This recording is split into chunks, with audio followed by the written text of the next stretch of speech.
Good evening, ladies and gentlemen. We welcome you today to this really special episode.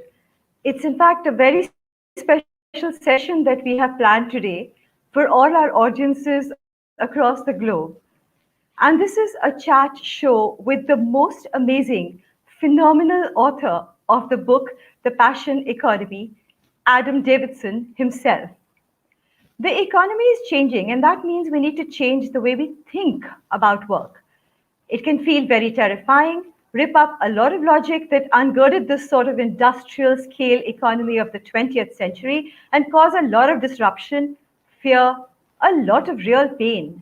But this new economy system offers a lot of opportunities too. Some in the 21st century is what we're going to hear and talk about today. With me on stage, I'm honored to have the person who actually put this bug inside me about the passion economy. Please welcome Roshan Abbas. He is President EMA, MD of Geometry in Compass, and co-founder Commune. Thank you, Roshan, for being here with us. And thank you for actually starting me on the terminology of passion economy. Thank you, Nani. I'm so looking forward to this. And thank you for getting Adam. This is serendipity at its best. I wished this and it happened, and you're responsible. So I think the universe conspires to make great things happen. So thank you. Creating value. So we move on to, I'm proud to share also our second co-host and a very special guest. Again, a gentleman who's pursued his passion to the core. And he's created amazing stuff by pursuing his passion. And that is Dr. Anurag Batra, Chairman of Business World and Exchange for Media Group. So thank you, gentlemen, for being here with me. And now may I have, Anurag, would you like to say something quickly? I can just say that, it's an honor and privilege to do it. I mean, when I was preparing for it, I loved the word passion economy. And as I said, passion, Confucius said, you make your hobby your profession, you don't have to work. So we'd like to ask Adamson as we go along whether that happens or not. So happy to be here. And I believe in the passion economy. Like Roshan said, it happened in an accidental or a serendipitous way. But, God chose this profession for me because I went to an engineering school, I went to a business school. I didn't want to be in media, and here I am fully into media. So clearly passion drives economics. And, Adam was a staff writer at the New York Times. So he knows a bit about economics. He graduated in economics. And so, we'll talk to him about the passion economy. Absolutely wonderful, and wonderful to have you both here with me. And I will now just share a little bit about our special guest coming in today. He is the CEO and co-founder at 3 Uncanny 4. Very interesting name of the company, which he's going to tell us about later. Adam Davidson is an American journalist focusing on business and economic issues for National Public Radio, NPR. He is the co-founder of NPR's Planet Money program. A contributing writer at The New Yorker, Adam has been covering business, technology, and economics and contributes larger features and web stories. Previously, he was on the On Money columnist and a contributing writer for the New York Times Magazine. He has been a frequent contributor to This American Life, including co-reporting the episode The Giant Pool of Money, which received the Peabody, DuPont, Columbia, and Polk Awards and was named one of the top works of journalism of the decade by New York's University Arthur L. Carter Journalism Institute. His work has appeared in The Atlantic, Harper's, GQ, Rolling Stone, and multiple other publications. He has served as a technical consultant to Adam McKay, co-writer and director of the Academy Award-winning film The Big Short. His work is heard regularly on Morning Edition and All Things Considered, and he's frequently featured guest on MSNBC, Meet the Press, Anderson Cooper 360, Good Morning America, and television news shows. He's covered major breaking news stories, including the Haiti, the Indonesian tsunami, Hurricane Katrina, Paris during the youth riots, and he spent a year in Baghdad from 2003 to 2004, producing award-winning reports on corruption in the US occupation.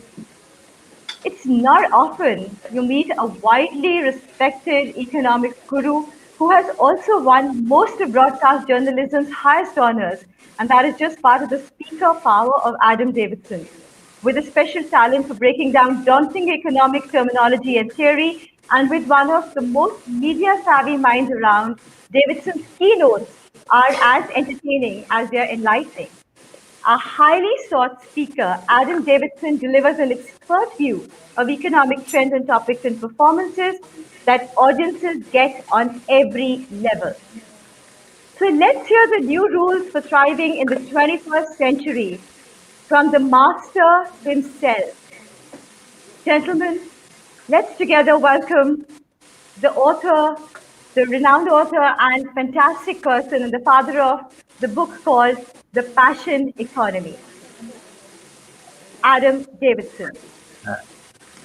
There is, yes, that is the reason why we were together on stage. Thank you. There is some disturbance coming from one of the microphones. You want to check, Anurag, you want to check your microphone? I think you'll have to just keep Anurag's in a public area, which is why I think there's a lot of, so you may have to mute and unmute him as and when. Is it better now? Is it better now? A little better, but there is still some sound there. Wait, should I just try muting and we can see unmuting? Yeah. Wait. Yeah, I think you'll have to move because in a public space, that's the only issue. So I think you'll have to just do that. Yeah, there's a difference. Yep. Okay. Anurag, now you can unmute yourself whenever you're talking. Don't worry, it's okay. Sure, that's fine. You're looking as if you've got some glow around you, which is nice. Adam, thank you so much for being here with us. I mean, you're being watched right now on Facebook, on YouTube, across this channel itself, and it's really wonderful to have you here. I first want to ask you that imposing picture behind you. Who is that? Is that one of the Stanleys or? No, I wish it was. That's a souvenir from Turkey. So we don't know who he is. Yeah. Oh my God! I think okay. Yeah, I would venture a guess that it could be Atak, but I'm not. Yeah. I was actually looking for a photo of my grandfather and my father, but I couldn't find one fast enough. So.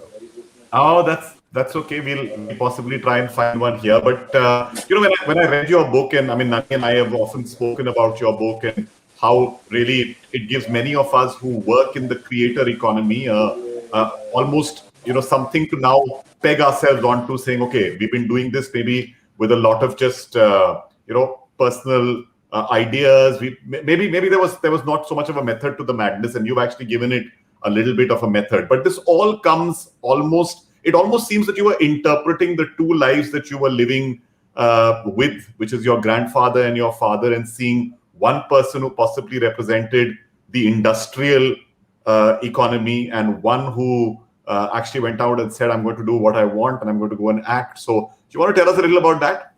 Sure. I love telling the story of my family. And I do think it frames the ideas of the book. My grandfather, my father's father, Stanley Davidson Sr., was born in 1917 in Massachusetts in the United States.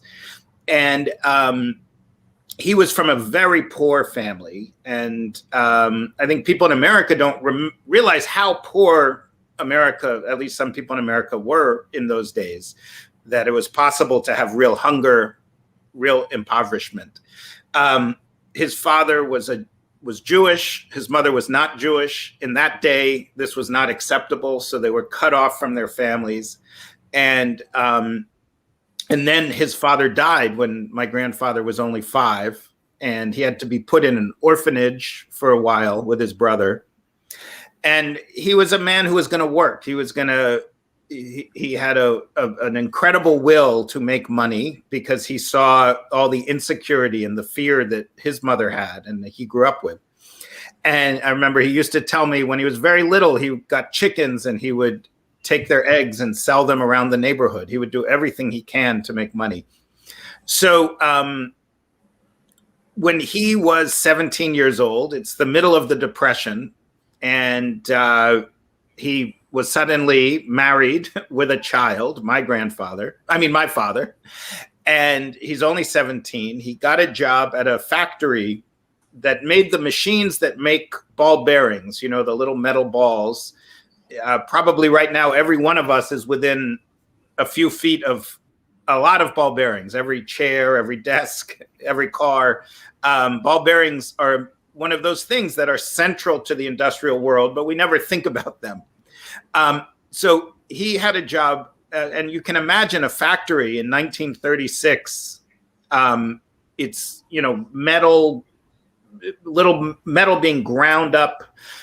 The air is filled with metal dust. It's tough work. And I remember he worked 2 shifts, so 16 hours a day, and he made $16 a week, if you can imagine. Even then, that was very poor. And but he worked and worked and worked. And my dad, when I asked my dad, "What did you know about your father's job?" my dad said, "I have no idea what his job was. I just know it was terrible. He never talked about it, but I could just tell it was awful." And my grandfather actually was a very creative person. He loved to dance. He loved music, but this was foolishness. This was something to be put aside so he could make money to feed his family. And he did very well. He worked at the same company his entire life. He started in 1936. He retired in the 1990s. And he he was a senior manager eventually, and he made real money. He did well for himself. He owned 3 homes. He traveled the world. But for him, work was a place to make money so that you can protect your family. That was it. It was not a place to fulfill your dreams, to live your richest life. And then sort of, in a way, it's sort of a tragic story because my father was the opposite and they never understood each other. My father's still alive. He's 84.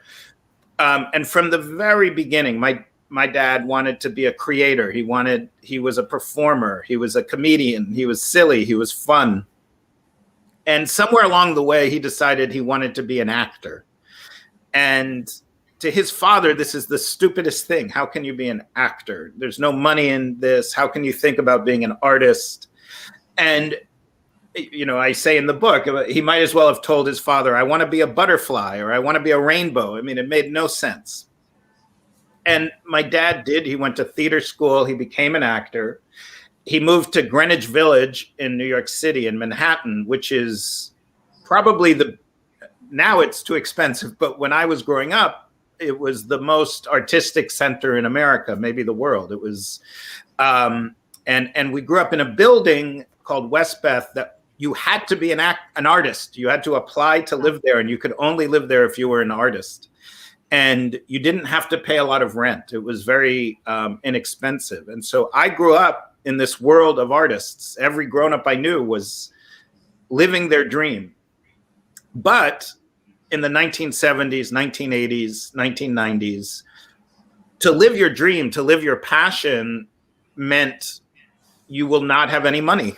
It meant, there's the occasional person who will become famous or become successful. But most people who chose to live their passion were choosing to leave the world of business, to leave the world of economic progress. And my dad did good for an actor. He made a living, he paid our rent, but we did not, I don't want to say we grew up poor, but we grew up certainly not wealthy and with a lot of uncertainty, like many artists. Mm-hmm. Actors might get a job, make some money for a while, and then have no job for a while. Actually, today, right now, my dad has his best paying job ever. He's in a commercial for Downy fabric softener. And at 84, he's made the most money of his entire career in the last year. That's fantastic. Yeah. That's lovely. And the point that I am making in the book overall is I do think that in the 20th century, both Stanleys were correct. That if you want reliable, steady income, if you want to have financial stability, you do have to you did then have to put away your dreams. You have to put away your passion and you have to find a job you can do. My grandfather didn't care about ball bearings. He wasn't dying to be the greatest ball bearing person. It was just the job that was available. If a different job was available, he'd take that other job. And he was right. In 1936, if he decided to be passionate, his whole family would have been in a disaster. And my father was right in the 1960s and 1970s. If he was going to live a passionate life, he had to give up on becoming wealthy or even having financial stability. He had to accept a life of instability. But as I argue in the book, we now live in a different world that we're very, very lucky because for the first time, I think in human history, a very large percentage of the population can really do both things. And I would argue more and more, we have to do both things, where you can find your unique value, the thing that you provide the world that no one else can, and you can make a good, stable living at it. It's not easy, it's not immediate, it's not guaranteed, but it's an opportunity that I think is wonderful. So when I look at my life, or I look at my son's life, my son's only 9 years old, I think even though we have so much fear these days because we're going through a big transition, and any transition can be very, very scary, the transition is to something I believe is really wonderful for creative people, for passionate people. It's work. I don't want to make it sound like you just say, I'm passionate, and someone writes you a check and you get $1 million. But it's possible in a way it never was before. And that, I think my grandfather would have been so much happier if he could have been his full self in his work. And I think my father would have been so much happier if he could have had that steady income as his full self. And so I feel lucky that I'm now in this world, the passion economy. So you managed to get a good balance. Yes, I hope so. But I think it's not that I got a good balance. It's that the world changed. The economy changed for all the reasons we're familiar with, that global trade, the internet, it's very destructive in some ways. It changes, it destroys a lot of jobs, but it creates a new opportunity. So it's not that I myself chose if I was born when my grandfather was born, I'd have to make his choice. If I was born when my father was born, I'd probably have to make his choice. But now I get to make both choices.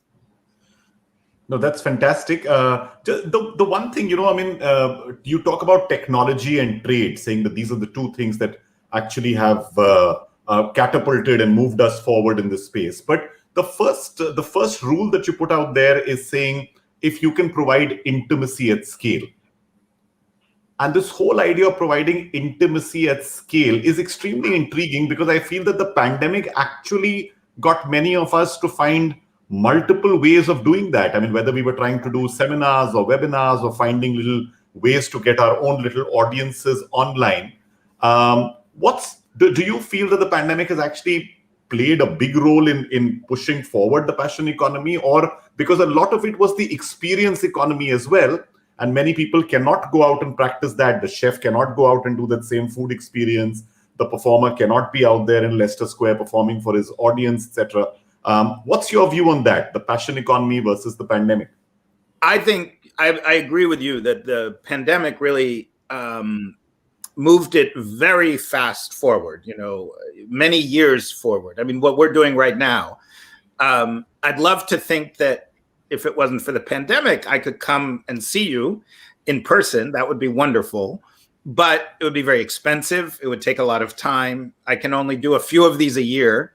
But now we can do it very easily. I mean, if you think of the service providers, the Indian service providers, the business process outsourcing providers,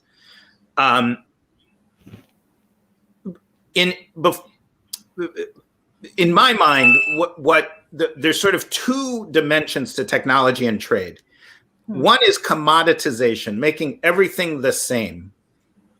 And so sort of the first generation of Wipro and all these companies that do business process outsourcing, it's really just a commodity. I want to be careful how I say this, but I'm talking to somebody, a customer service person, or there's someone helping with my taxes, or there's in India. I'm not thinking who is Roshan or who is Nani or who is Anurag. I'm thinking it's just an Indian on a phone. It's a very generic thing. It's like with Uber. I'm not thinking who is this person. It's just a driver. And that commodity it is bad to be a commodity, because the only competition really at the end of the day is price. And so you have to have the lowest price, and you have to be very generally valuable, but not specifically valuable, meaning you have to do something everyone wants, but nobody loves. But this interaction here, we're getting a sense of each other. I have a sense of how each one of you is different. And that's the model that Zoom and all these tools allow. They allow a deeper engagement. Now, that was challenging across the world. It was challenging to do that from the other side of the world 5 years ago, 10 years ago, 1 year ago. Now it's less challenging. We're much more used to engaging with people virtually, even if they're down the block or on the other side of the globe. And I think that will allow everybody to, or many more people, to not just be one generic somebody, but to be themselves, to be fully who they are. And that means, I hope, you're not providing general value at the cheapest price. You're providing specific value to exactly the people who most crave it at the highest price. That's my way of saying I agree 100%. Thank you so much, Adam. Adam, when I was reading the book and researching for our session, I couldn't think of another term than Ikigai. The passion economy also brought the term Ikigai to my mind. And Ikigai is about what you love, what you are good at, and what the world needs, or in a sense, pays for. So tell us, in the book you talk about being unique, being distinctive. Passion comes from caring about certain things more than other people. And that's what creates value. That's the essence of what you say. So do you think there is a sync between Ikigai and passion economy? And I want to ask you, how did the name come about? When you started the book, was the name already there? It was definitely not. The name, I struggled so much with the name. It was really, it took me a long time. And then just one day it came into my head and I felt excited. But sometimes I wonder if it was the right name, because I'm Jewish, but for Christians, passion has very specific meaning about Jesus, and it actually can refer to suffering. But then I thought, actually, that's okay, because when you live your passion, it's not always happiness. Maybe it's easier to do a job you don't care so much about. It's harder. So Ikigai, which I think of as a purpose in life, a special that's integrated into your life. I think it's better to have a purpose, but it doesn't mean it's easier. It doesn't mean it's happier every day. Sometimes it's nice to forget work, to forget all the things and just hang out. So I don't want to convey that what I'm suggesting is life is super easy now. You just do every minute, you're doing whatever's fun. I find for myself, when I'm doing something I really care about, sometimes I don't sleep very well. I get worried. If it doesn't work out, I'm very upset. And so I kind of like the idea that passion, and I think Ikigai, which I don't speaks in a similar way, it's not about easy happiness. It's not, oh, I just ate a cake and it's tasty. It's about really engaging the world. And that can be very hard. That can be rough. You give multiple stories, which and I mean, what I love is that, every chapter, and even your podcast, I mean, it's fabulous that in each of the episodes, there's a story. You talk about a man who goes to jail and then sets up a gym called Bodycon. You talk about an accountant who gives up cheap clients and says, I'm going to give value. My value is not going to be time is equal to money. Time is equal into rate is equal to money or whatever. I'm going to take lesser clients. You then progress into the Nani's favorite story, which I'm sure you'll tell us a little about. But which amongst those is one of your favorite stories is what I wanted to know. I mean, obviously it's like children. I love them all. But I really love the story of the man who makes brushes because it's such a simple story. And to me, it just explains, to me anyway, very clearly. So it's the story of Lance Cheney. He grew up in a family that owned a company that made brushes, like paintbrushes, although they specialized in brushes for the food industry. I didn't know there were so many brushes for the food industry, but there's brushes to put chocolate on pastries, brushes to clean an oven, brushes. There's so many brushes. You walk into a professional kitchen and there's so many brushes. And like so many businesses in America, they were the commodity brush maker. They made a lot of brushes and they made a very small, a few pennies per brush profit. And the whole business was just more, make them cheaper, and try and make a penny on each brush. And they did great. For 100 years, they did great. His great-grandfather, his grandfather, his father, they built a real life.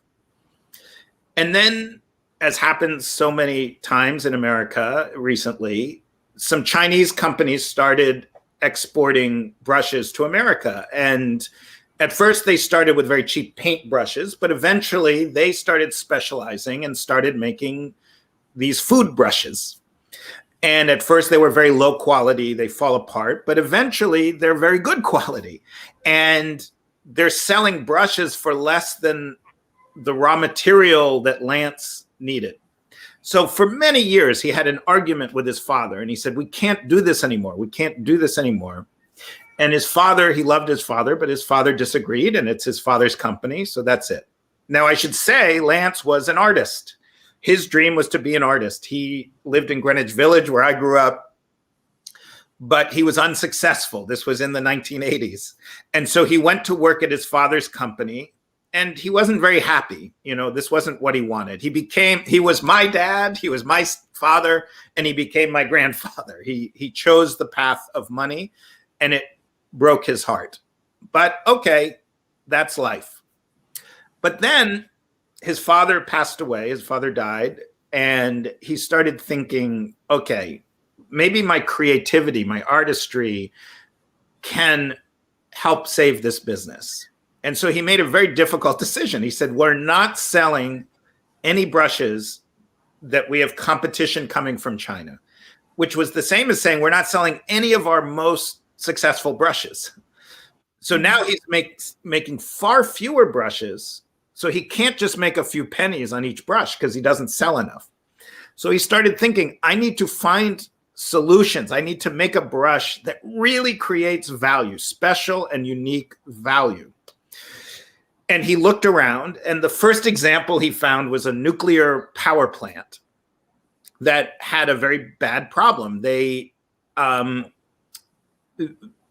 was a kind of brush they used to clean the pipes when they're inspecting the pipes, and the brush had staples that held the bristles on, and the staples were falling off and going around in the water, the cooling water. And you can imagine a nuclear power plant, you don't want a bunch of staples running around your water. It could be a disaster. So Lance designed a brush that had no staples. There was no way for the bristles to come off. And it solved this huge problem, a problem that you can't even count the value of it, because preventing a nuclear disaster, I mean, is it $10 billion? Is it $10 trillion? It's a huge.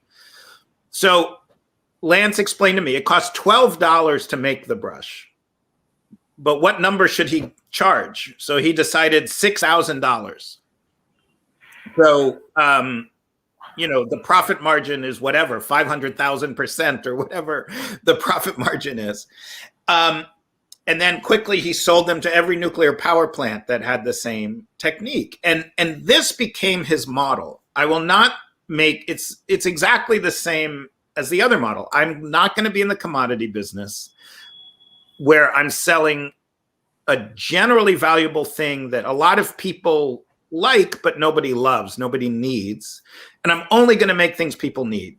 The thing he's proudest of is he found out that NASA, when they were sending a rover to Mars to study the planet Mars, the rover goes up to a piece of rock and it like shoots a laser to study what kind of rock it is, but it needed to clear a little space so there's not dust.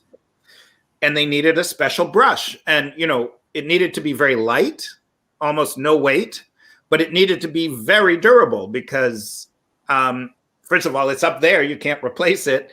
But also Mars, you know, it goes from way below freezing to way above boiling every single day. So you can't just use any kind of glue or, you know, if it's metal and it expands and contracts and expands and contracts, it can be a disaster. So he designed a brush for them. And it's up there now. And he has so many examples like this. And what I love about it is Lance, there's just three things when you think of a brush. There's a handle, there's some kind of bristle, and there's something that holds them together, whether it's glue or staples or whatever. It's just three things. He knows these three things very well. And then he adds creativity. He adds an artist's mind. And through this, he's able to, his company has grown so much you can't believe it. But for him, even more importantly, his job is so fun. You know, it's like he runs to work because every day it's not, oh, did we get 1/8 of a penny more? It's a new challenge, a new opportunity, it's so exciting, you know. And for me, he's just a happy person. That's what I see as the most valuable, but he's also an increasingly rich person. You know, Adam, I want to ask you, we're talking about the passion economy.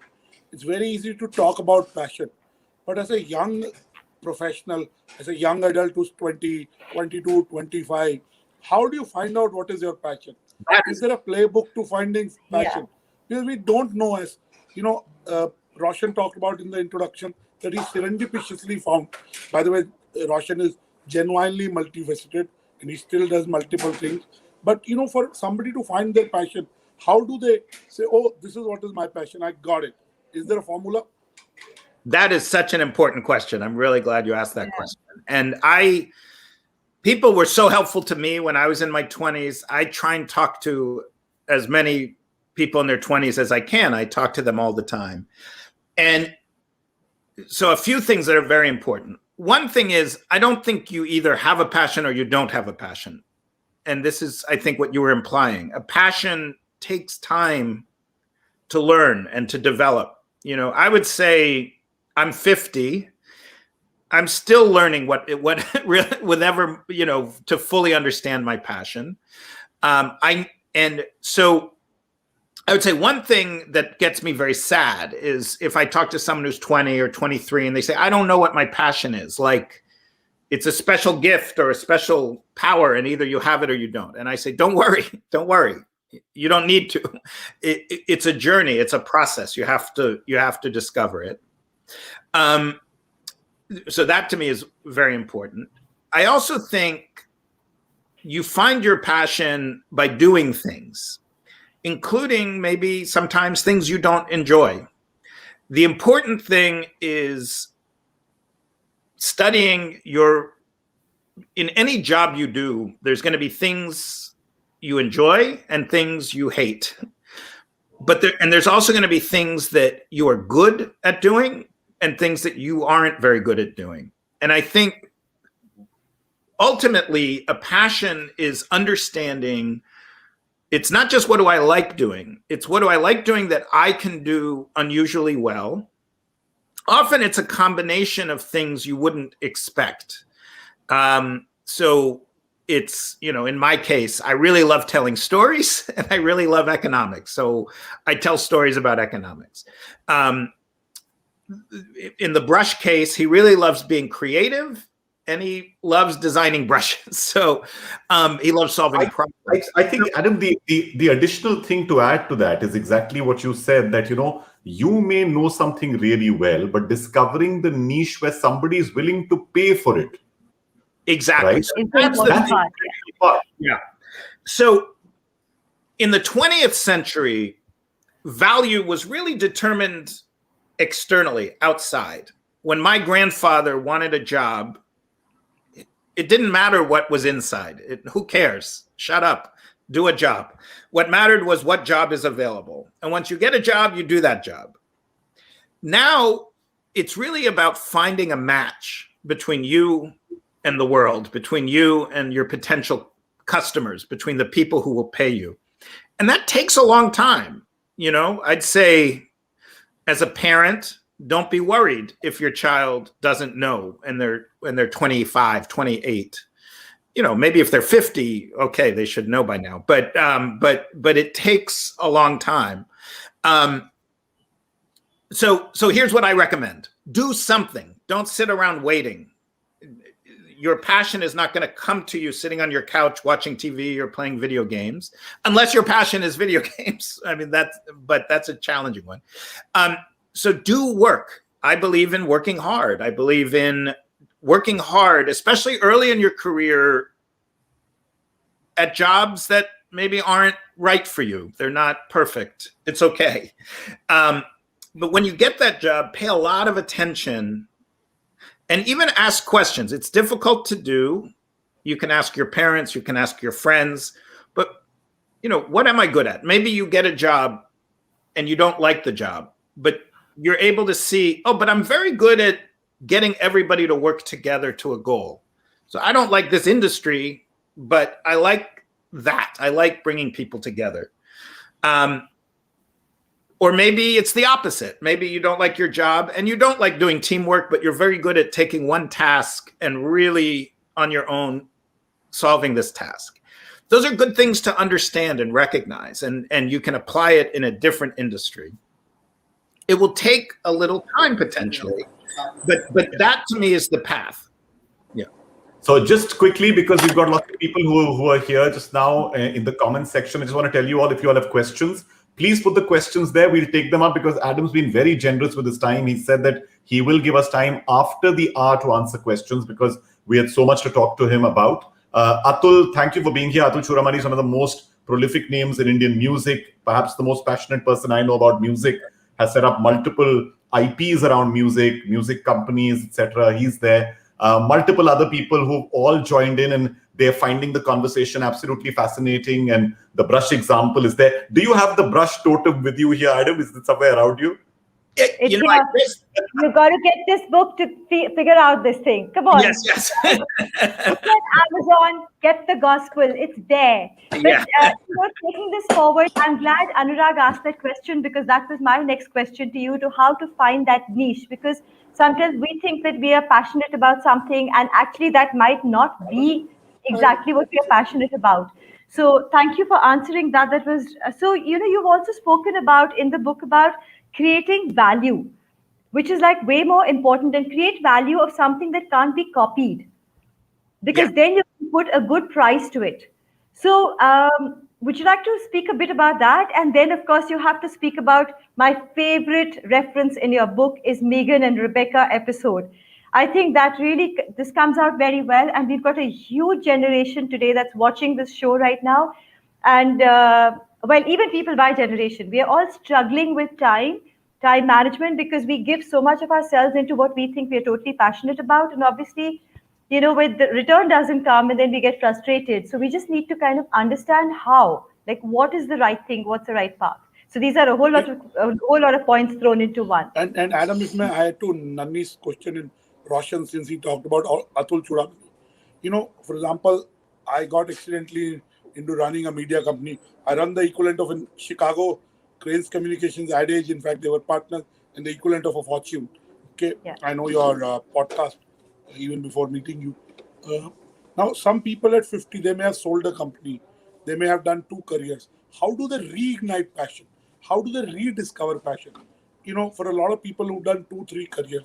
Second is specifically, Nani talked about last 10 months for the events industry, for the experiential industry have been very tough. So they may have done things out of passion, but it may not have made them money or created value in a monetary way. So how do they keep going? One, how do you find passion at 55 when you've done 3 successful ventures or 3, kind of roles?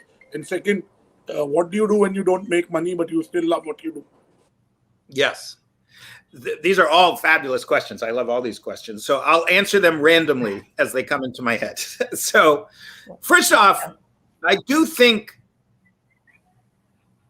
I personally don't believe in just making money to make money. I think that you should I think you can make, I hope, more money. Like, you don't need to be a broke artist, but if what you want to do is your art and you don't want to care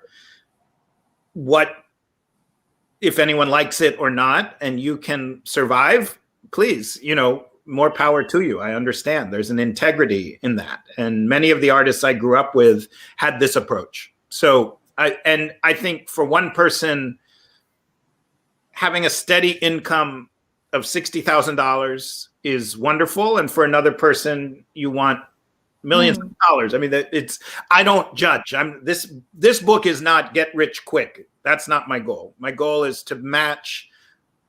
I believe in the full richness of life. So, you want a job that is satisfying, but you want family time. Anyway, so to just answer that. I think that another thing I wanted to mention is passion is not necessarily the industry you're in. Passion also refers to the kind of work you do. So do you love being in a group of people? Do you love working alone? Do you love solving really specific problems? Or do you love having lots and lots of different challenges every day? So in my book, one of the heroes of my book, Jason Blumer, he's an accountant. Yeah. He does not like being an accountant. That's not his passion. He did it because his dad was an accountant. He felt he had no choice.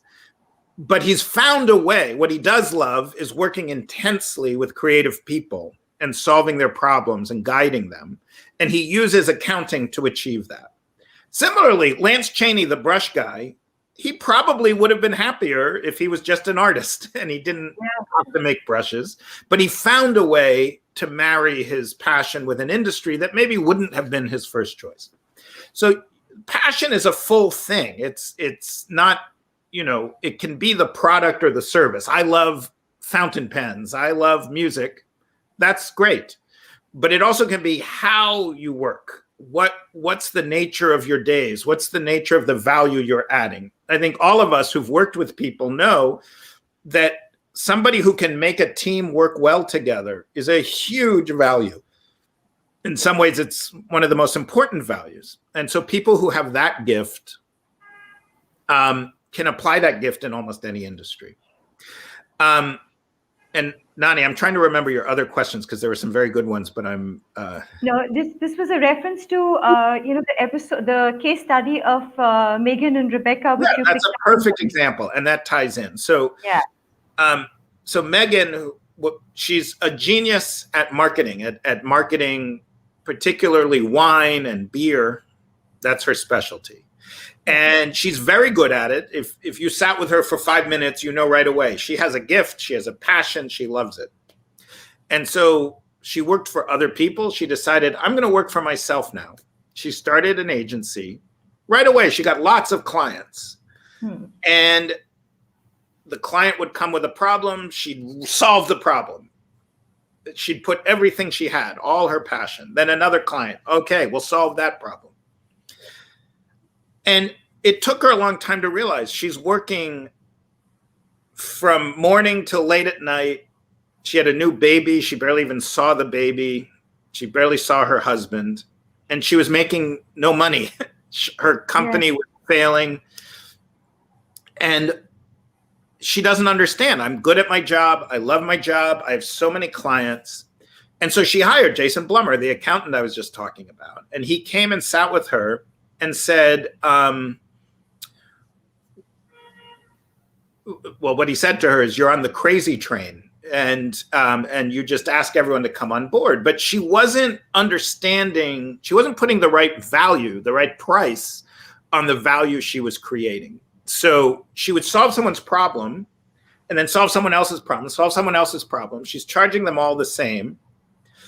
And he helped her see that there's certain problems she can solve that nobody else can solve. And she can charge a lot of money for that because it takes time, it takes thought.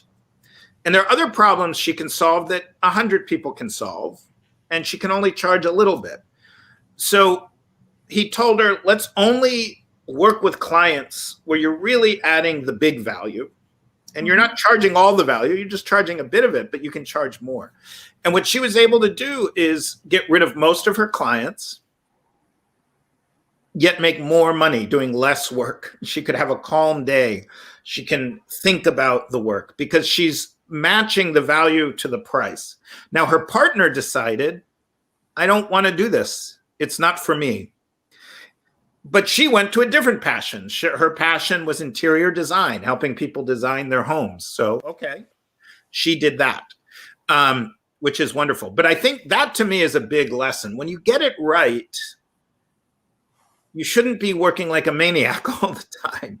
And part of the value you're at, like for me, the most valuable thing I do is probably think and read a book and go for a walk and reflect. When I'm working, I'm not able to reflect enough. And so if I want to provide services to people, I need to charge an amount that allows that, because that's really what I'm selling at the end of the day. No, that's absolutely fantastic. We've got a lot of questions from Praveen, Vivek, Noor, Sushma. Lovely to see you here. Sushma is herself passionate about education, teaching people, bringing people together. We've got an absolutely amazing audience, and I'm getting lots of messages on the side on WhatsApp, etc. as well. So I'll try to manage multiple devices. That's one of my passions, being able to do two things. One sec. No, he's amazingly multi-talented and multitasker at that. But I just want to say that Dr. Batra had to drop off because actually he was out somewhere. So he will probably join back in a little while, if it's possible, that is. I'm not really sure. And but he really wanted to be here, part of this conversation. That's why he stayed with us for a little while. So I just want to add to what Adam was saying, was that, Adam, that was fantastic. And you brought out the episode of the case study points of Megan Rebecca episode. And I'm sure people you just got to read it in this book because the full detail is there. In fact, I read it over twice because there were many elements one ends up missing when you're just going through the first round. But you know what? At the end of the day, I understand following your passion is really important, it's essential. But then you need to somehow make it, I'm not saying that, okay, fine, let's not mix up the two, that everything you have to generate revenue out of. You've got to take some risks in life. If you're going to pursue your passion, you have to take those risks in life. So would you like to just talk about that? Because creating value versus, basically you can charge a price for what you're creating, right? For that value that you're creating, because that's the unusual thing. That is your passion, and that nobody else can do it. Only you can do it. So how would you say the price, in your book you mentioned the price should drive costs, not the other way around, reverse engineering. So how would you bring that about? For all of us sitting and listening to you today, most of us have been driving and pursuing our passions, etc. So what would be your words of advice on that? Yeah, I mean, this is so important. Because there are two very different things, maybe three very different things. One thing is what makes you happy inside. Two is who outside values it. And three is what do you charge them, And exactly. So one choice, it's a big choice to decide I want to make money from my passion. And there are passions I have that I don't want to make money from. So, I really love stationery, for example. I love pens. I love fountain pens. And I just like it. It makes me happy, but I don't have any interest in making money. It's okay to have a passion that you don't make money from. That's fine. once you decide, I do want to make money from this passion, I want this passion to be inside of my work life, I think what you have to realize is price, and price can mean I sell an object to you, or it could be my salary, or it could be the service. You know, it's the money you make. Price is a relationship between two people, or one person and a million people, you know, but it's a relationship. And the classic way of pricing, if you think of Adam Smith and the basic idea of pricing as supply meets demand, it's really interesting to understand how so much of the modern world exists in this supply meets demand way. So, you know, the basic idea, you have a supply graph that as prices go up, more and more people are willing to make whatever it is. And you have a demand graph, which means as it gets more expensive, fewer people want to buy it. So modern economics says you meet in the middle, you meet at the point. And what economists call that price is the indifference, the point of indifference, meaning you charge not for the person who loves it the most, but the person who really doesn't care that much and can go either way. So I make a chocolate bar and I charge $1, and you say, I don't know, I like having $1. I'd like a chocolate bar. Oh, it's okay. Give me the chocolate bar. And so I keep the price at $1 because if I charged $1.01, you'd say, no, forget it. It's not worth it to me. That's how you price when you're doing the game of mass production. You're selling tons of units. But what we're talking about is a very different thing. We're not trying to sell at the price of indifference. We're selling at the price of maximum passion. We're trying to find the person who loves that chocolate bar, who needs that chocolate bar. But we can't sell them a cheap chocolate bar. We have to sell them a special chocolate bar. We have to do the work of finding them. And we have to do the work of listening to them and understanding what they want and why they want it. And then once they buy one, we have to understand what will get them to buy another and another and another. So it's really about a relationship. And it's much more challenging because, if you look at Snickers bars, Snickers candy, it's designed in 1929 in Chicago in the United States. And it's it's an industrial product. It was not, some chef came up with the most beautiful thing. It was designed to be mass produced at the cheapest possible price. And then it was designed to be sold everywhere on earth to as many people as possible. That's a challenge. It's not easy to do, but once you do it, each additional customer, it's just, you don't remember the first time you had a Snickers bar. It just was part of the world. But if you're making a special chocolate, maybe a very spicy chocolate or a fruity chocolate or a chocolate that some people will love and some people will hate, it's a much different job to find those people, to match those people. And whatever your passion business is, that's the challenge. It's finding that match. So to me, it's creating the value, figuring out what can I create is one step. Capturing the value, finding the people who will pay a premium, that's the real challenge. And it's a real challenge because almost by definition, the first group you approach are not going to be your group. So if we come up with our very special chocolate, just to use that example, and we walk out on a street and just stop the next 10 people and say, okay, this is a chocolate bar, it costs $8. They'll say, no, I don't want $8. Why would I want it? We could go to them with a Snickers bar for $1, no problem. So we have to find those people. So the reason price drives cost and not the other way around. And to me, this is a very profound point. I think most people who do a job and put a price on it, they do two things. They look at their cost. It costs me 50 cents to make the chocolate bar, so I'll charge it double. I'll charge $1. Or they look at the community. They look at, competition. So, okay, chocolate bars like that cost $1, so I'll charge $1. Or people like me get paid $50,000 a year, I'll charge $50,000 a year. But what I'm suggesting is, no, you start with the value. What is the actual value I am creating in another person? And then I'm going to charge not the full value, but I'm going to charge a percentage of that value. So if you think of the brush, the nuclear power plant, he's solving $1 billion problem. $6,000 is actually very generous of him to only charge $6,000. The fact that it costs $12 doesn't make a difference. That's irrelevant. So once you understand the value, and once you understand the price you can charge for that value to this audience, to the specific people who love it, then you can go about deciding how much you'll invest.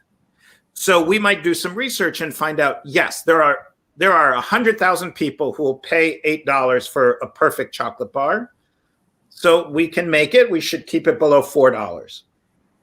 Or we might find out, no, there really aren't. Nobody will pay $8. So we have to come up with a different plan. Or we might find out, no, there are people who will pay $50 for a perfect chocolate bar. So then we can structure our business around the value we're creating. It's a hard thing to think, but everyone in this call who's ever made a price, do you think, my guess is what you did is you looked at how much time it takes, how much material it took, what other people charge. None of that matters. I mean, it matters a little. I don't want to say it doesn't matter at all. But what really matters is, did you create unique value for that person in that place? And then what is that value? And then what can you charge? And then you figure out your cost. So I'm going to quickly, read out a para from the book. And this is the chapter where you talk about strategy and Scott. And I mean, what a brilliant story that is. And again, everybody, if you haven't got the book, please go in and get it. And if you ever get Adam down to India, we'll make sure he signs your copy. But till then, you've got to get the book. So here's a para, which is from page 40, which says, look inside yourself and make a thoughtful assessment of your abilities, interests, particularities, and weaknesses. Do you love to work hard every day and put all distractions aside? Do you instead crave a quieter, more comfortable life, one where you have ample time for family and friends? Are you quick to make decisions or slow with them? Do you enjoy cutthroat competition and high-pressure moments of intense competition? Do you want to get along with everybody you work with? Are you great at attention to detail, the big picture, or assembling a team? What do you hate? What skills do you not have that you could easily hire? Which skills will you never be able to acquire?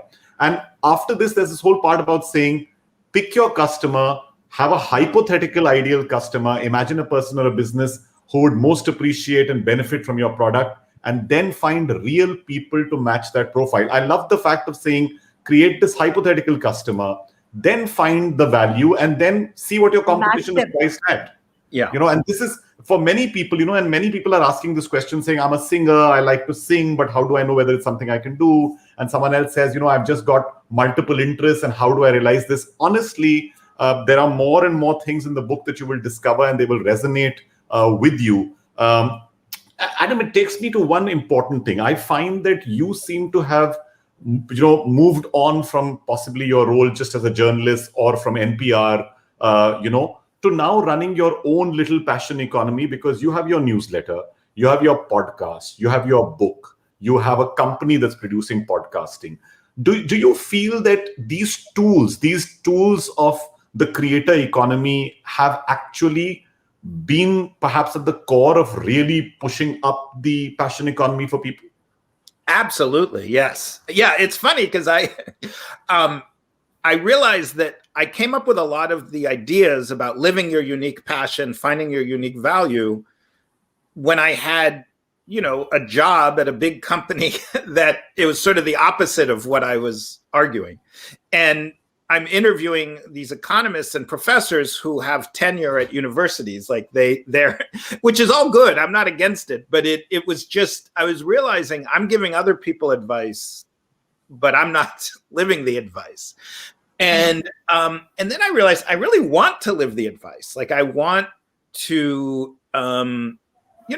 take a journalist, and I love being a journalist. I loved my career, and I was at NPR and the New York Times and then the New Yorker. These are very, I don't want to be arrogant, but these are very good places to work. Yeah. But the way journalism works is you're sort of paid the same level as everyone else at this level, maybe a little more, a little less, but there's sort of a flat, it's like any big company. And, you might have passions, but your boss might tell you to do something different. And I thought, well, let me see if any of this stuff I'm writing actually works for my life. And so I started this company based on these ideas, and I began executing it. I will tell you, my income is many times higher. I mean, I don't want to be embarrassing, but, many times more. And more importantly, I'm just having a lot of fun. I'm just enjoying my days more. I have a visitor here. This is Feather. Quite cute. Yeah. So yes. So your question about the social media tools, absolutely. I think this is why I think, hey, Feather, say hi. This is why I think now is a better time than 100 years ago or 50 years ago or 30 years ago, because I can have an idea. I can, yes, a book, that's an old thing, but I can also have a blog and a podcast and a newsletter, and you find me and you see me as valuable. And so we start having a contact. If you think 20 years ago, how would that have happened? Maybe you'd write a letter to my publisher. Maybe I'd read it. Would I write you back? I mean, it just would be so much more challenging. True. And in a way, the book is the least. I mean, I love the book. Everyone should buy the book. But so much of the way I'm interacting with the world, like a book 20 years ago or 30 years ago would have, it's one, I talk, I write, you read. Maybe I go to some bookstores and talk to a few people, but I don't really know how people are taking the book. But you reached out to me through LinkedIn. We got in contact very quickly, very easily. We had a Zoom call very quickly. Now we're having this chat. I very much hope we do more things together. And it's not just, oh, I'm so lucky you're taking my ideas. I'm getting ideas from you. I'm learning from you. I'm learning from these great questions. And so my next project will be even more successful. So yes, I think this is exactly why now is possible. Like, I just don't think we would have had this relationship. Absolutely. If it wasn't for technology, absolutely. Yeah. And two very important points that have come out of this entire thing right now, Adam, is one, which is a very positive point for all of us who are watching this, is that there is a taker for whatever value you're creating.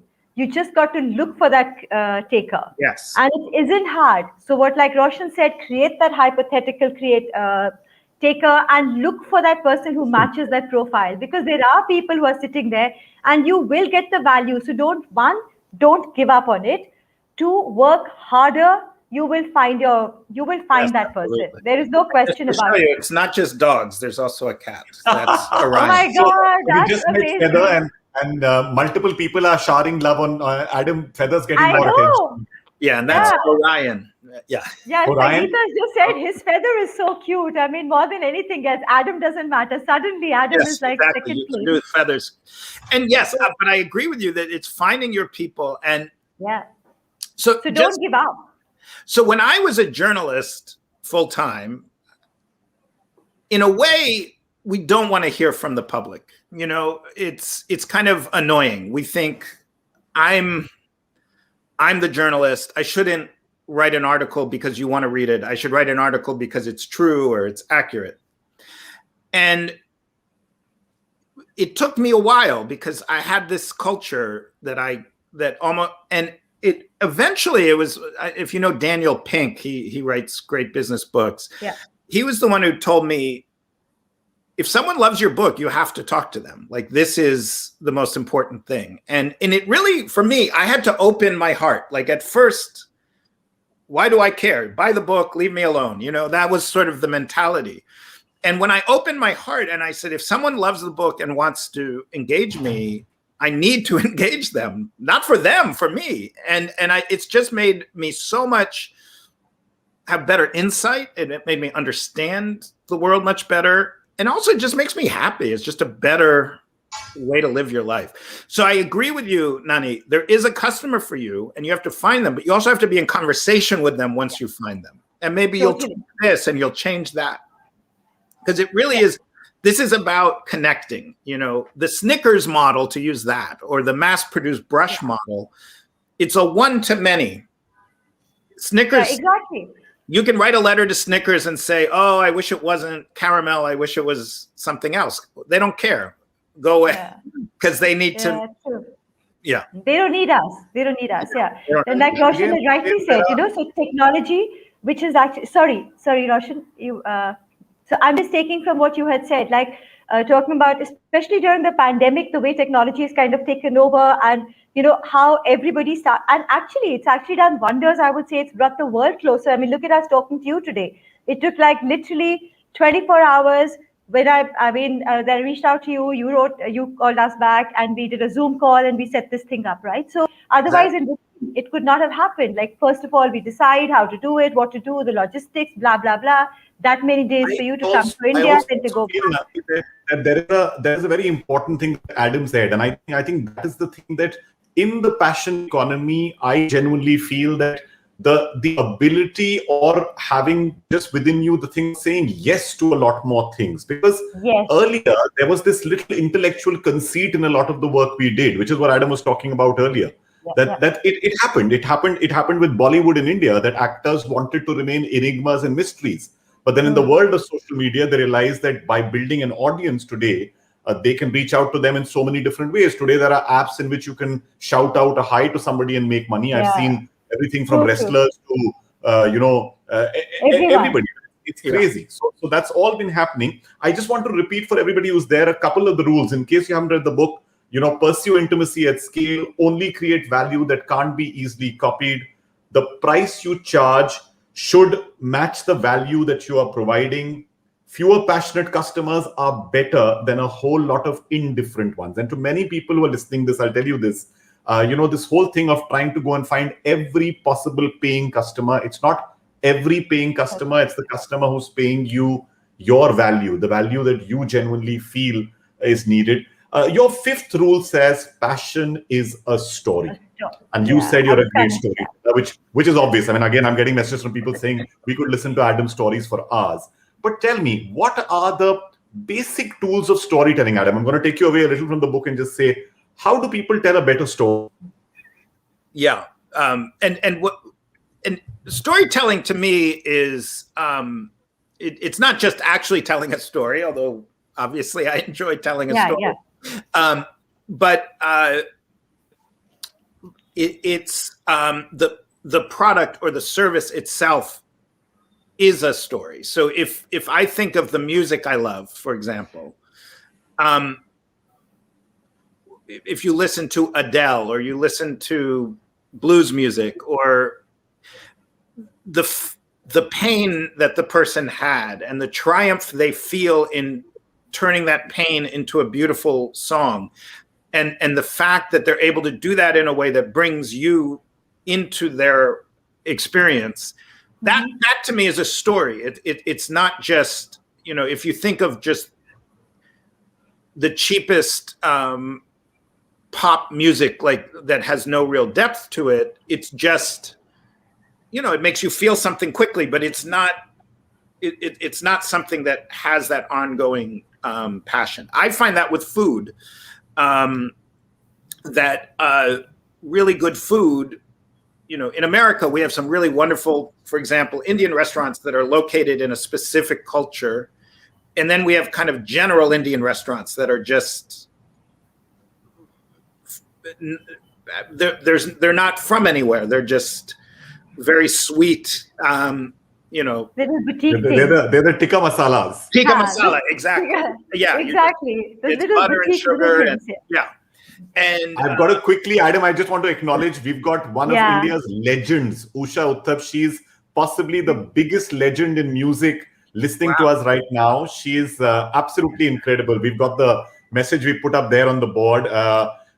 Yes, she was singing, performing for all of India 2 days ago, and her original passion was actually jazz and blues music, which she used to do in a club in Kolkata. I think she's now I don't. Wow. Yeah, she's just a legend. Well, I'm gonna listen, and I hope to visit one day, and I'd love to see her perform. That would obviously Adam, I love music. I'm not good at it, so yeah. But Adam, she is another straight example of following your passion, and in her ways. You know, she was the only person who wore a sari in a nightclub, and she used to sing, and she still does. Wow, that's wonderful. Yeah. You know, so I mean, she's one who's been an absolute trendsetter and set the example for something like this. So back to you, Roshan. So we were talking Adam, about. I'm going to come to the epilogue of the book, because right at the end in the book, you talk about your mother, and you say that she has rediscovered her passion today in a completely different way. I think she's working with streets of. I'm forgetting the exact. Dancing in the streets, yeah. Yeah, dancing in the streets. And I forgot to answer that question, because I'm now 50, so exactly finding your passion when you're older is so important. So my mother had a very typical life of a woman of her age. So she was born in 1940, although she'd probably be mad that I told you this. And she wanted to be an actor. She wanted an actress. She wanted to be a performer, but she married my father, and she decided, okay, he will be the artist. I will take care of the home. And you know, she was a wonderful mother, but over time she grew frustrated that she wasn't able to live this creativity. And she was a dancer as well, and she was very interested in dance. And she eventually, I mean, it was sort of amazing. I was in college, and she was, you know, around the age I am now, and she decided she'll become an intern. She'll start very low, and then eventually she got to run a theater in another state, and then came back to New York and ran Dancing in the Streets.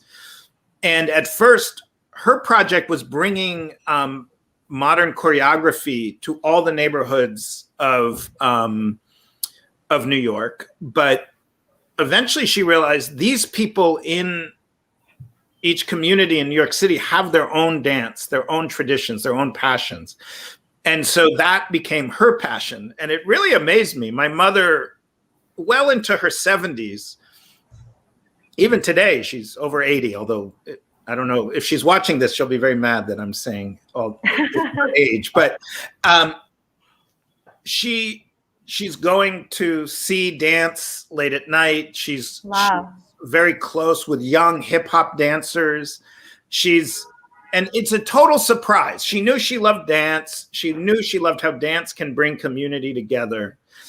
But the way it happened was just following this passion and doing it all after 50, you know, after being a mother, after being a wife, and then discovering it. And it's been, I mean, she's like my hero. She's really transformed her life in just such a beautiful way. She's not great at the money stuff. She still struggles with figuring out how to charge the right price. So that's what I talked to her about. But no, it's absolutely incredible. And Nani, go ahead. It's very interesting. We just spoke about Usha Uthup, and as I call her, Usha Didi.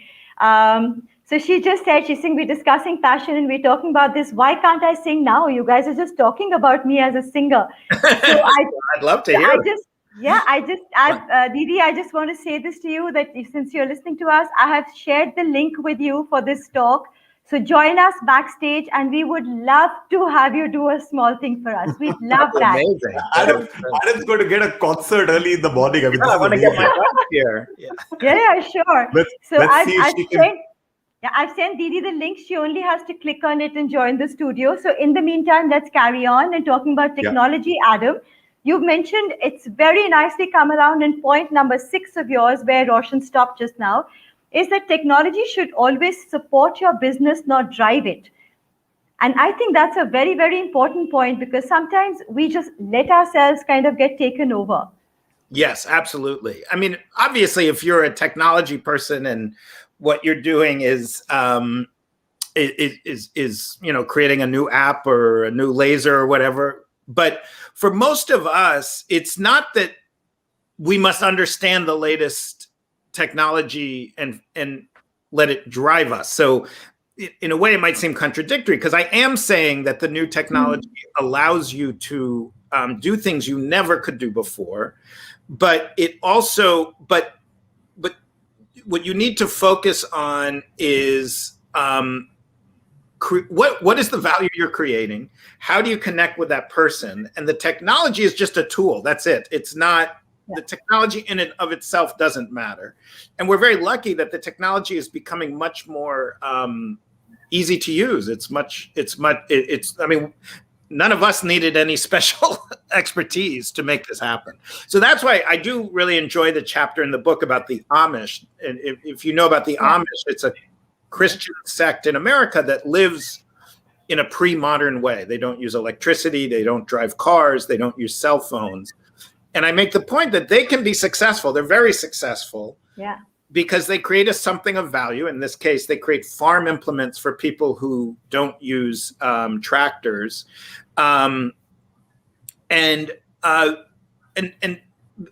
not. They don't need to have the computer expertise. So yes, the technology can be a wonderful tool. Obviously, I use it all the time, but it shouldn't drive it. You don't jump on it just to jump on it.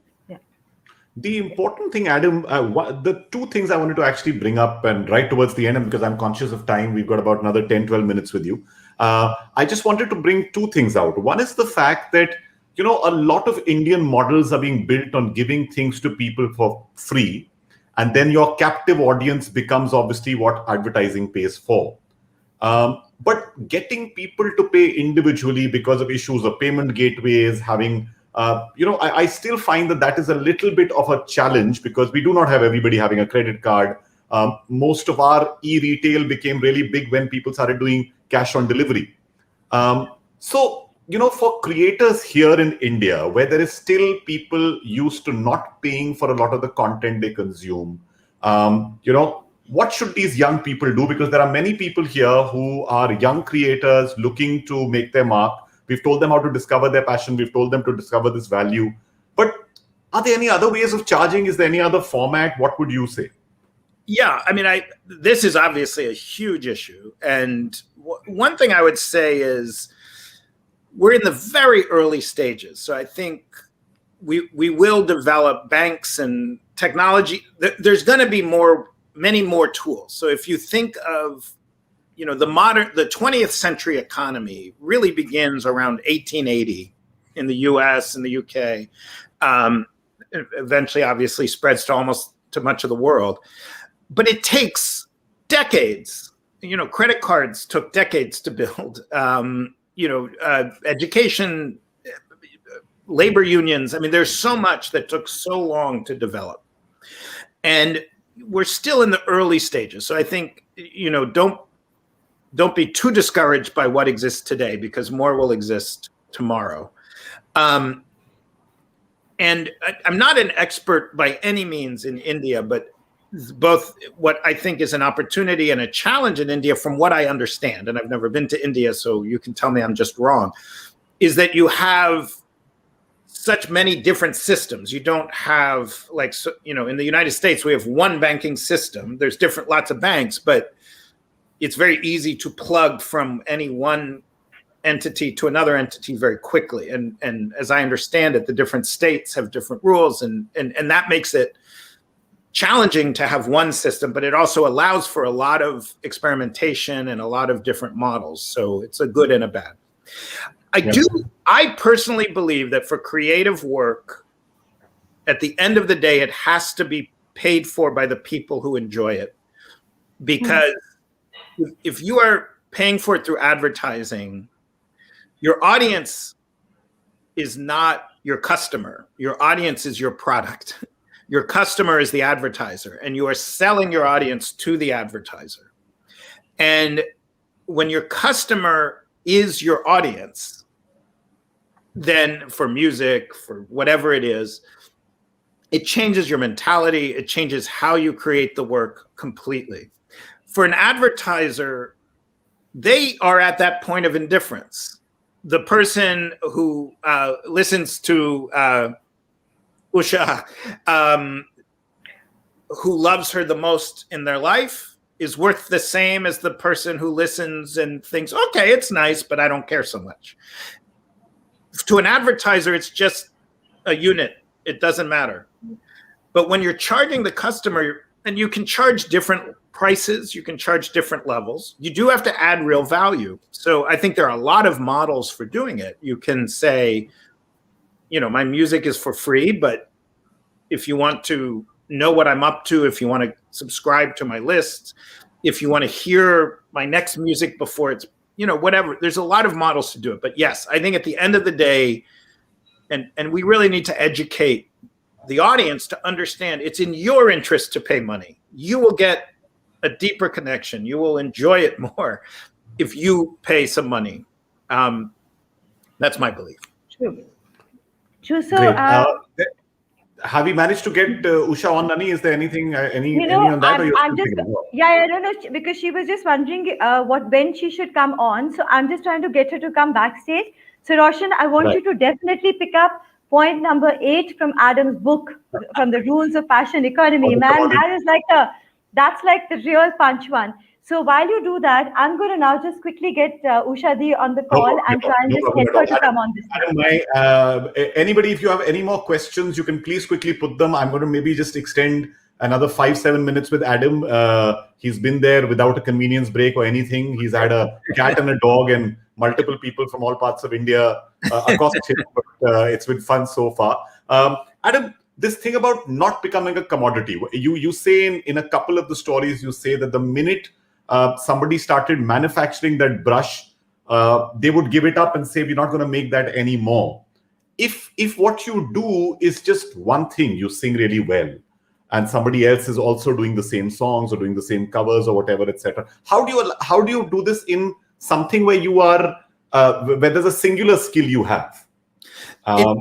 It is this is for me, it took me a while to get my head around this. And I think it takes a lot of people that if what you're selling is something everyone recognizes as valuable, then it's a commodity. So if you're applying for a job and you say, I show up on time, I do my work, I don't cause trouble, I know how to type, okay, that's all good. Everybody should be like that, but it's not special. And you should do all that. I'm not saying you shouldn't, and so if you say, I'm a good singer, I can sing jazz, I can sing traditional Indian music, I can sing pop music, okay, great, no problem, but it's not special. So this is what gets scary. If the thing you do that is valuable uniquely is going to, by definition, not be interesting to people, to some people, that by definition, it has to be something that some people like and some people don't like. And that is really scary, especially if you are your own business person or you're trying to get work. So to me, you need to find the thing you do that other people love. Now, I had a friend who made music. Nobody loved it. Not one person. That's a bad way. He made bad music. Okay, so he's in trouble. But you need to find a way, and this is the storytelling part. How do I tell the story of what I'm offering? And I'm going to be okay that some people won't like it. I'm going to be okay with that. That's scary. That's really scary until you do it, and then you're successful. Okay, so look who we have here with us. Hi there. Hi. I want to get my wife. Just 1 second. Please, you must. He's getting his wife. Hi there. Usha Didi, this is so special. Thank you so much. And It's so feel amazing. that The perfect end. Hi, Roshan. Absolutely. Roshan, can you hear me? Of course I can. I was watching you the other day, ma'am, when you were doing the Bose sesquicentennial, the 125 years, and there you were on stage and you were doing such a brilliant rendition of Ekla Chalo with the English rendition in between. It was fantastic. Roshan, that was the first time I got out of the This is my wife, Jen. Hi. Hi, nice to see you. Good morning. Good morning. Good morning. So we just where are you? But Where are you? We're in Vermont. Oh God, yeah, that's the other side of the world. That's It right. is, Yeah. yeah. We have about 2 And feet they of snow out our window. Just too amazing. Yeah, so this was fantastic because right now, Adam, on the screen, we've got two people who are so amazingly passionate about, and they really stand for what passion economy, like what your entire book talks about, right? Roshan is like multitasker, multi-talented, amazing human being when it comes to converting passion into what he loves, and he actually does what he loves doing, which is fantastic. That's why I guess you can do it very well. And then we've got Usha Di, who's been like the epitome of passion, and she's actually, like you would say, converted her passion into economy, right? And And can I just tell you something, Nani, which you wouldn't know probably, and maybe it would be interesting for Adam and everybody to know that Roshan, I did I appeared on one of his shows right at the beginning when television was starting their little, stories. Do you remember that, Roshan? Absolutely, ma'am. Absolutely, I do. It was wow, Tufan Mail, and you were Public Demand and Correct. Tufan Mail, both some of the early television Such a lot shows. of fun. really? Yeah, such a lot Then of fun. we have the eternal Adele of India on with us. That's Usha. And it's been absolutely marvelous working with Roshan also on many other projects as well. And especially since Adam was so worried about his mother's age, I want to tell you that I've been singing for 51 years, okay? And I've been, I'm not bad actually. I'm quite a good singer. Been around. Yeah. And if I can say, Jen was the one who made the book as good as it is. So she worked very hard. Wow. Yeah. I read in the end about your typos that she corrected. Yes. Yes. In-house editor.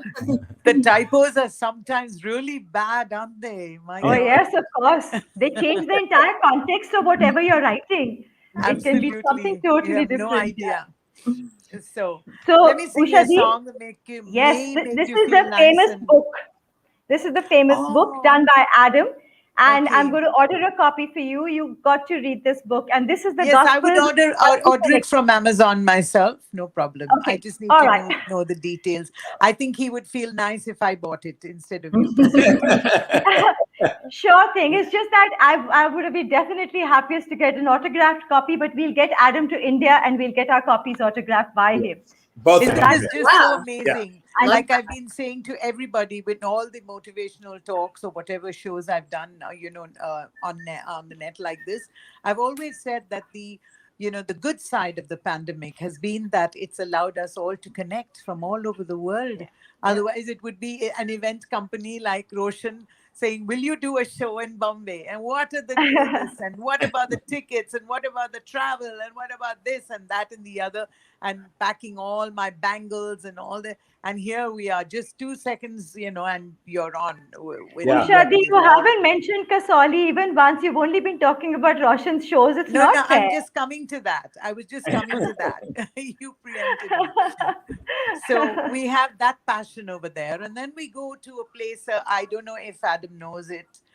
It's the most fantastically romantic place called Kasoli, where and I did this show for Nani, and all through when I didn't know who she was, you get an image. The imagery that you have when you think of a name, I mean, this is how the person looks. And then I saw this little petite woman I couldn't believe, though Nani is actually Nani, but it was too funny because I got quite a shock actually that day. I was quite surprised in fact, the first time I met you. Let's hear what you performed at Kasoli or at any of our shows, Usha Di. It is so wonderful. Okay. Yeah. Let me do that. Here you put An sing. absolute honor that you came up like this. It's fantastic. Thank you so actually. much. Thank you. But I don't know what you. Okay, I'll just sing. I mean, I'll just sing what I think you ought to know that people from India also appreciate. There are certain preconceived ideas that people in India wouldn't know this. Like many times when I've been announced in a little place where I've just gone to have a cup of coffee or something with friends in America or in South Africa or Nairobi, and you get all the people saying, "Oh God, what is this thing going to do?" When they look at me. And then I always go up and I say, I'm not as bad as I look, actually. So here it is. No, not that one. That's too sad, a song. Okay. Do you, Adam, you both, do you like a little bit of jazz or what? Yeah. You do. Okay. But it says Get Out of Town. Okay. It's a song done by Peggy Lee and George Shearing many, many years ago. Yeah. Okay. I'm saying it as if I'm doing a concert, like I've got so many songs ready, just dying to do the songs anyway. But before that, let me do this one for you because I think you really will enjoy this even more. So let's go.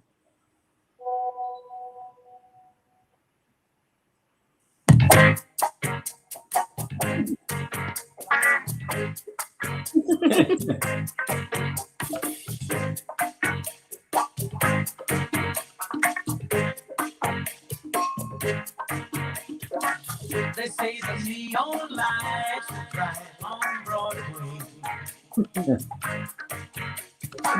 They say there's always magic in the air. Oh, when you're walking down the street and you ain't had enough to eat, the glitter rubs right off and you know where. Oh.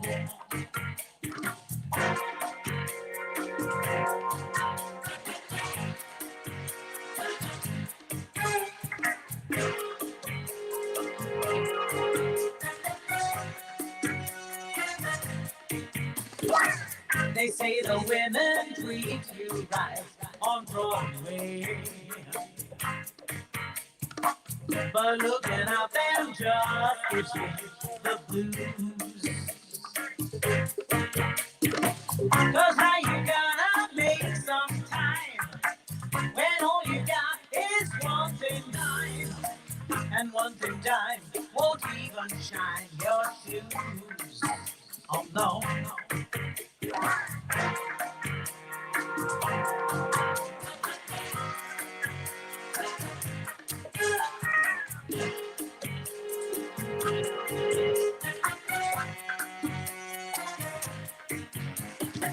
They said that I won't last too long on Broadway.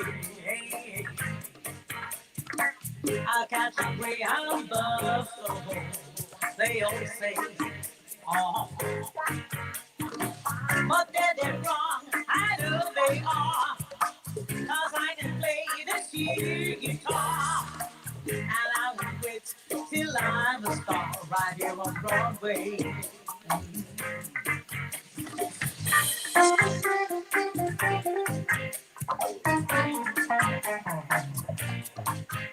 So I have this set of musicians who are absolutely brilliant, yeah, as you can see. That's amazing. Yeah. And none of this is downloaded from the net. It's all been done specially for me. Oh, my musicians, brilliant. Sumit Ramchandran, who plays guitar. Nepal, who does bass. Amol on drums. Brilliant.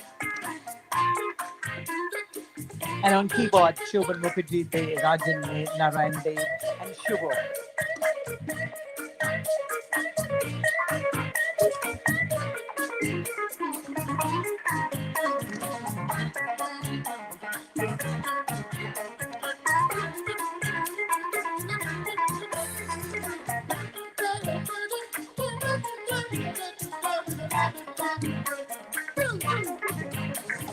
Adam, you're getting a private home concert, right? It's amazing. Really amazing.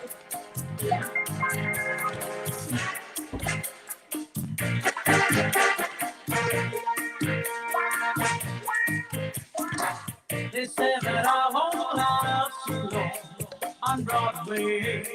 No. They said I've got to learn to show lots of leg and lots of flesh out. But then they're wrong, and you can see I stuck it out with my sorry. And I'll quit till I'm a star right there on Broadway.